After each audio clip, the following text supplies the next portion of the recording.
Hello বন্ধুরা, আজকে সকলের কাছে নিয়ে চলে এলাম একটা নতুন রেসিপি, রুই মাছের ঝাল ঝোল। তার জন্য প্রথমে মাছের পিসগুলোকে নিয়ে ভালো করে ধুয়ে নুন হলুদ মাখিয়ে কড়াইয়ে গরম তেল নিয়ে এই পিটোপিট করে মাছগুলোকে ভেজে ফেলে একটা পাত্রে তুলে নিতে হবে। তারপর যদি তেলের পরিমাণ অল্প থাকে আরও অল্প একটু তেল অ্যাড করে নিতে হবে। তারপরে অল্প একটু পাঁচফোড়ন দিয়ে সেটাকে ভালো করে নাড়িয়ে চাড়িয়ে নিতে হবে, যেমনটা দেখতে পাচ্ছেন।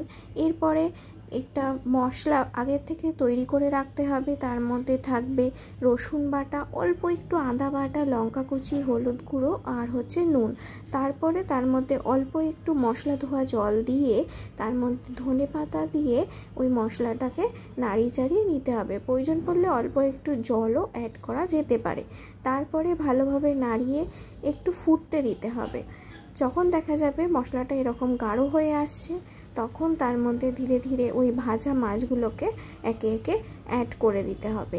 তারপরে প্রয়োজন পড়লে আবার অল্প একটু জল দিতে হবে, দিয়ে ভালো মতো মশলার সাথে মাখিয়ে সেটাকে একটা ঢাকা দিয়ে 5 মিনিটের মতো ফুটতে দিতে হবে।